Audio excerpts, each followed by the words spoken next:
नमस्कार। SM physics channel में आप सभी का स्वागत है। आज मैं कक्षा 12वीं का एक बहुत इंपॉर्टेंट प्रश्न लेकर आया हूँ। ये प्रश्न है किरण प्रकाशिकी में प्रकाशिक यंत्र वाला जो टॉपिक है उसमें सरल सूक्ष्मदर्शी की आवर्धन क्षमता का व्यंजक। तो ये डेरिवेशन अक्सर परीक्षा में पूछा जाता है। तो पहले तो हम ये जानें कि सरल सूक्ष्मदर्शी होता क्या है। ठीक है, तो शुरू करते हैं। सरल सूक्ष्मदर्शी जो है, आपने देखा होगा एक उत्तल लेंस को एक ऐसे फ्रेम में लगा दिया जाता है। उत्तल लेंस क्या होता है? उत्तल लेंस एक कांच का बना हुआ एक ऐसा माध्यम है जो बीच में मोटा होता है और किनारों पर पतला होता है। ये उत्तल लेंस। अवतल लेंस जो होता है वो किनारों पर मोटा और बीच में पतला होता है। तो ठीक है, तो एक उत्तल लेंस को हम एक प्लास्टिक के फ्रेम में फंसा दें जिसका ये हैंडल है, तो ये रीडिंग लेंस या उत्तल लेंस कहलाता है। इसी को हम सरल सूक्ष्मदर्शी कहते हैं। ठीक है, बहुत सिंपल है और सरल है, इसलिए उसका नाम भी सरल सूक्ष्मदर्शी रख दिया गया है। इसमें एक उत्तल लेंस होता है और इसका जो सिद्धांत है वो ये है कि उत्तल लेंस द्वारा यानी सरल सूक्ष्मदर्शी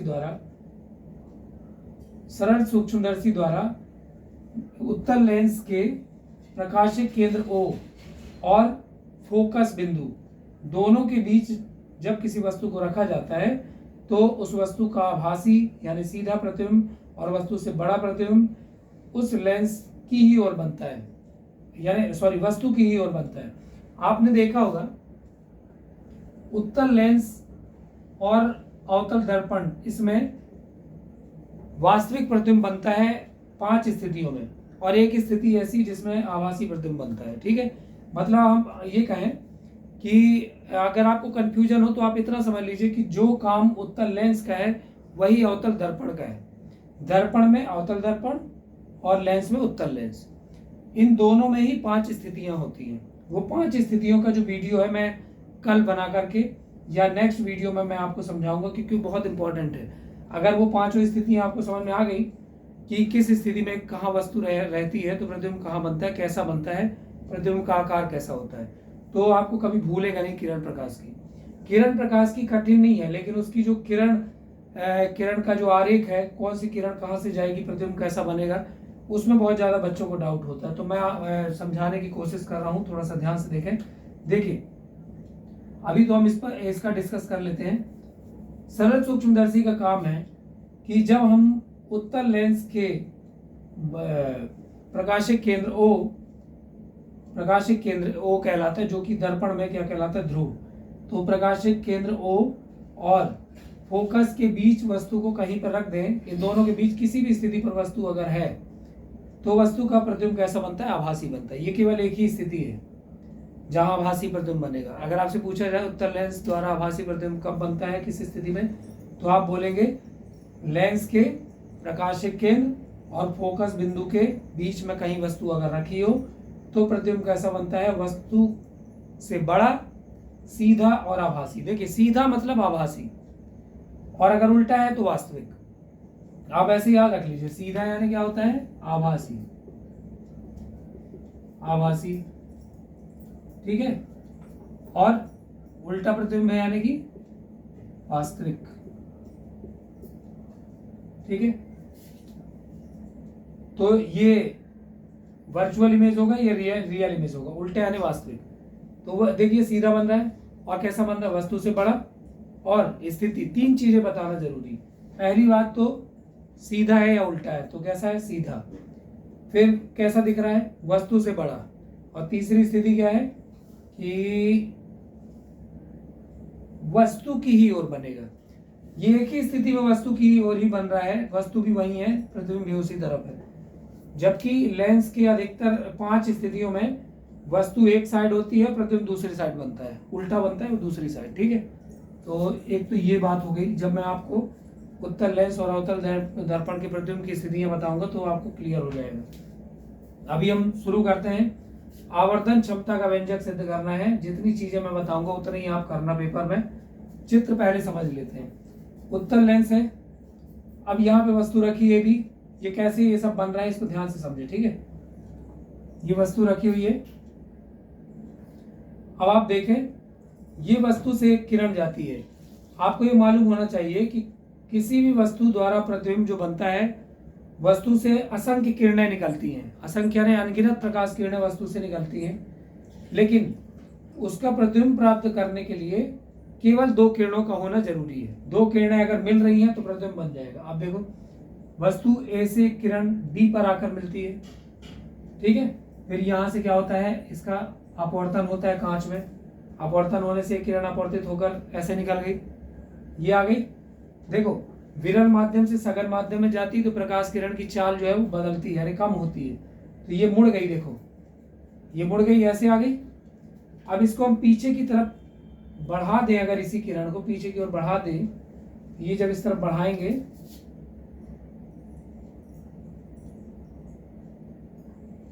इसको हम ऐसे ही बना देते हैं, इसको जब पीछे बढ़ा दिया हमने तो ये यहाँ जाकर मिल गई। और मैंने बोला ना कि 2 किरणें मिलना जरूरी है तो वस्तु का प्रतिबिंब बन जाएगा। तो एक किरण तो ये जो है इसको बढ़ा दिए तो यहाँ मिलेगी, दूसरा इस वस्तु से एक किरण ये जा रही है, एक इसके प्रकाशिक केंद्र से जाएगी। और देखिए, जब भी दर्पण और लेंस हम पढ़ते हैं तो सबसे पहले 3 चीजें बताई जाती हैं, वो 3 स्थितियां, कि कहाँ से किरण जाती है तो कैसे समांतर होगी, कि कहाँ से गुजरेगी, एक तो ये हो गया। दूसरी बात कि वो 6 स्थितियां, तो वो मैं अगले वीडियो में आपको एक्सप्लेन करके अच्छे से समझाऊंगा, उसको जरूर देखिएगा, ठीक है। तो ये देखो, ए से एक किरण आई, प्रकाशिक केंद्र से गुजर गई। जब भी कोई किरण प्रकाशिक केंद्र से गुजरती है तो वो सीधे निकल जाती है, ठीक है। अब इसको भी पीछे की ओर बढ़ाएं तो ये दोनों मिलेगी, देखो ये वाली को पीछे बढ़ा दिए तो ये यहाँ और ये जाकर यहाँ मिलेगी। इन दोनों के मिलने से क्या बन गया, प्रतिबिंब बन गया सीधा। तो अब अपन आते हैं व्यंजक पे। वस्तु ए बी का प्रतिबिंब कैसा बना, सीधा, यानी ए डैश बी डैश। अब चूंकि वस्तु भी इस तरफ है और प्रतिबिंब भी इस तरफ है, तो ये वस्तु की दूरी इसके बिंदु से किस तरफ होगी, चिन्ह परिपाटी कहती है ये ऋणात्मक अक्ष है, इसलिए ऋणात्मक एक्स अक्ष है, तो ये वाली दूरी क्या होगी, -u। वस्तु की दूरी क्या होगी, -u। प्रतिबिंब की दूरी क्या होगी, -v। और ये -v को हम यहाँ -d माने हैं। न्यूनतम दूरी -d मानते हैं। न्यूनतम दूरी यानी जितना एक आंख जो है एक न्यूनतम दूरी तक देख सकती है, उसकी बात करें हम, तो -d। अब हमको यहाँ पे आवर्धन क्षमता का सूत्र याद रखना है। आवर्धन क्षमता क्या होती है, इतना ही आप लिखिएगा जितना मैं आपको समझा रहा हूँ। आवर्धन क्षमता, पहले 1 मिनट यहाँ पे लिख लेते हैं। ए बी क्या है, वस्तु,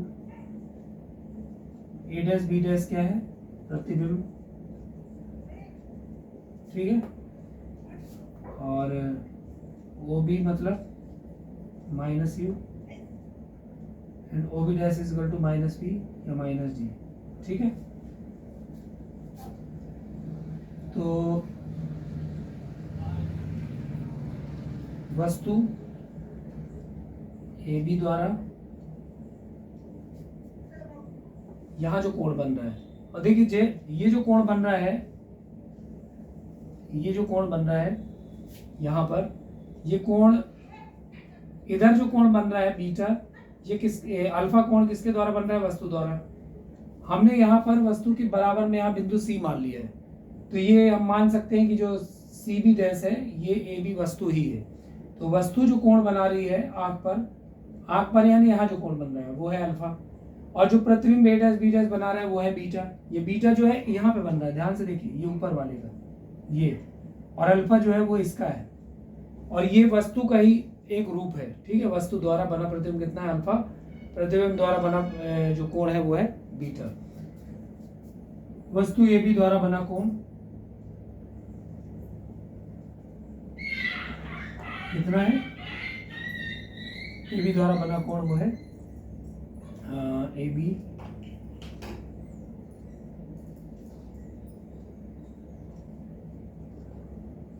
या सी बी डैश द्वारा बना कोण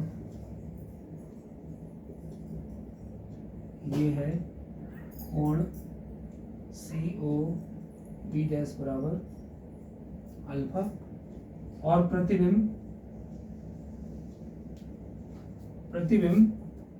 ए डैश बी डैश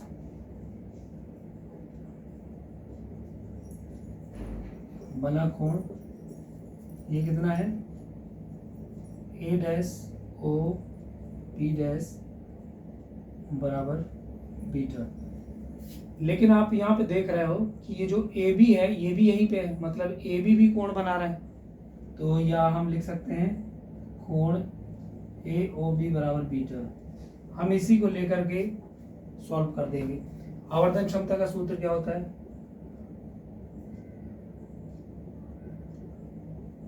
m बराबर प्रतिबिंब द्वारा आंख पर बना कोण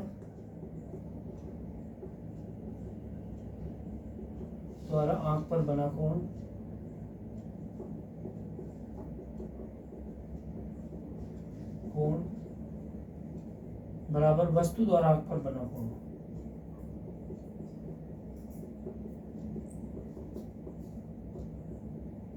ठीक है, तो ये जो कोण है इसको फटाफट लिख देते। कोण जो है क्या है? बीटा प्रतिबिंब द्वारा और वस्तु द्वारा है अल्फा। ठीक है, क्योंकि बीटा व अल्फा अल्प कोण है। ये ऐसा होता है मैथ्स और फिजिक्स में, एक ये थ्योरी रहती है कि जब कोई जो एंगल जो है वो बहुत छोटे होते हैं तो हम उसको साइन टेन जो भी मान सकते हैं, तो उस एंगल का जो भी मान आप निकालोगे वो भी बहुत कम होगा। तो हम ये मान सकते हैं beta equal to ten beta तथा alpha is equal to ten alpha. इसलिए माना beta equal to ten beta and alpha equal to ten alpha जब छोटे कोण होते हैं तब। तो अतः ये क्या हो जाएगा? आवर्धन क्षमता m बराबर tan beta upon tan alpha. इसको समीकरण एक लिख देते हैं। और अब देखेंगे बीटा वाला एंगल जो है ना वो ए डैश बी डैश भी बना रहा है और यहाँ पे ए बी भी है। अब चूंकि हम ये बोल रहे हैं कि वस्तु है ए बी और वो कोण जो है वो बनाएगा तो वो अल्फा है, इसीलिए हमने इसके ए बी के बराबर में यहाँ पे सी बी डैश मान लिया है, क्योंकि ये वस्तु को हमने इसको वस्तु मान लिया है। और जो बीटा है वो कोण वास्तव में प्रतिबिंब बना रहा है, लेकिन चूंकि ए बी यहाँ है तो हम ऐसा कुछ करते हैं डेरिवेशन प्राप्त करने के लिए कि जिसमें हम आसानी से उसको फाइंड आउट करें।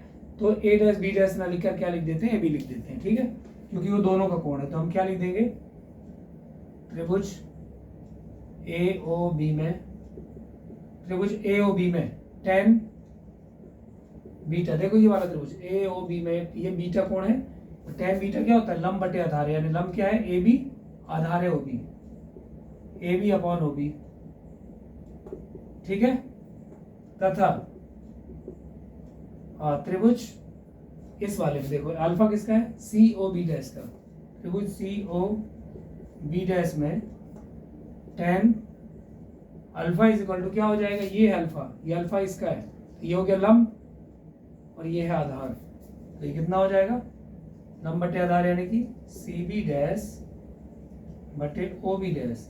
हम लिख देंगे लेकिन चित्र में दिख रहा है कि जो सी बी है वो ए बी के बराबर, तो हम लिख देंगे लेकिन C B is equal to A B. C B is equal to A B.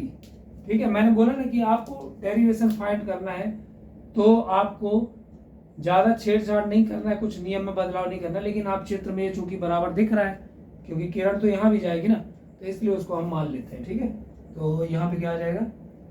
C B की जगह क्या आ जाएगा? A B. तो ten alpha is equal to हो जाएगा ए बी बटे ओ बी डैश। अब ये वाला और ये वाला, इसको समीकरण एक में रखना। क्या आ जाएगा? ये हो जाएगा m is equal to beta में क्या आ गया? ए बी बटे ओ बी। टेन अल्फा में क्या आ गया? ए बी बटे ओ बी डैश। तो ये कैंसिल हो जाएगा तो कितना आएगा? m का वैल्यू ये हो जाएगा O B dash upon O B, O B dash upon O B. अब इसको लिख दो इक्वेशन 2। अब हम लिखते हैं शर्त, स्थिति पहली शर्त क्या है? स्थिति एक कहता है यदि अंतिम प्रतिबिंब, दो स्थितियां पूछी जाती हैं। यदि अंतिम प्रतिबिंब न्यूनतम दूरी डी पर बनता है, डी पर बनता है। तो लेंस सूत्र से, लेंस का सूत्र क्या है? 1/f is equal to 1/v minus 1/v। Lens सूत्र याद होना चाहिए आप सभी को, तभी बनेगा। 1/f इज इक्वल टू क्या हो जाएगा?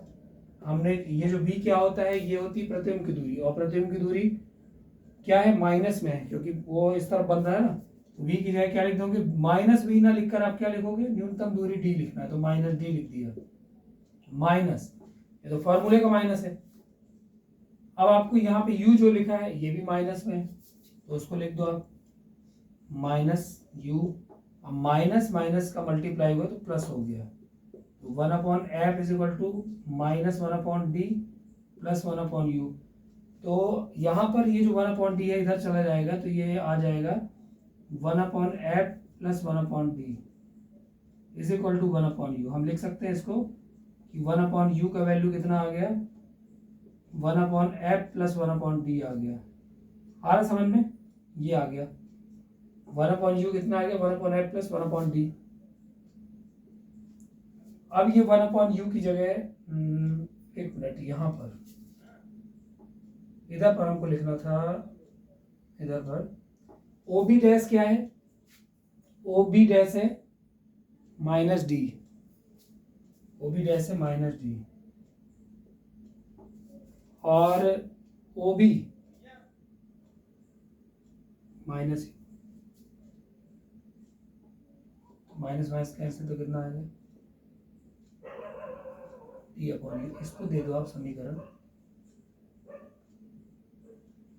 2। देखिए ये जो आया था ना OB का वैल्यू कितना हो गया? OB डैश का माइनस डी और OB का minus you, minus minus cancel d/u। अब यहाँ पे देखें d/u लिखा है इक्वेशन 2, तो हम यहाँ पे लिखेंगे, इसको साफ कर देंगे।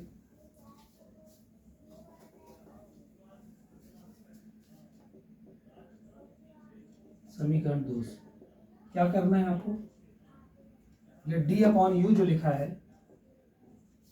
d/u, हमको 1/u का मान क्या मिला? देखो d/u को मैं क्या लिख सकता हूँ? d इंटू 1/u, और 1/u का वैल्यू ये आया है अपने पास। 1/u कितना है? 1/f plus 1/d। तो मैं यहाँ पे लिख दूंगा d, मतलब इधर पे d इंटू 1/u का वैल्यू 1/f प्लस 1/d, और अगर d को अंदर मल्टीप्लाई करोगे कितना आ जाएगा? d/f प्लस 1, क्योंकि d और d कट जाएगा, तो आंसर जो है वो आ गया m is equal to 1 plus d/f। ये आ गया आवर्धन सूत्र। अब स्थिति 2 जो है वो है यदि प्रतिबिंब अनंत पर बने। अब देखिएगा ये चीज तभी आपसे बनेगी जो मैं अभी डिस्कस कर रहा था ना, कि 6 स्थितियां लेंस द्वारा अलग अलग स्थिति वस्तु को रखने पर बनती है जो प्रतिबिंब की, वो मालूम होना चाहिए आपको। प्रतिबिंब अनंत पर कब बनता है? हो सकता है आपको पता हो। प्रतिबिंब अनंत पर कब बनेगा? जब वस्तु फोकस पर होगी। यानी अगर ये BAB वस्तु को यहाँ F1 पर रख दे तो ये प्रतिबिंब दिखाई नहीं देगा, फिर ये अनंत पर बनेगा। यानी यदि प्रतिबिंब अनंत पर बने तो इसका मतलब है तो वस्तु कहाँ होगी? फोकस पर। यानी कि ये जो u है, वस्तु की दूरी u बराबर क्या हो जाएगा? f। u बराबर क्या हो जाएगा? f। यदि प्रतिबिंब अनंत पर बने, यानी कि u इक्वल टू f,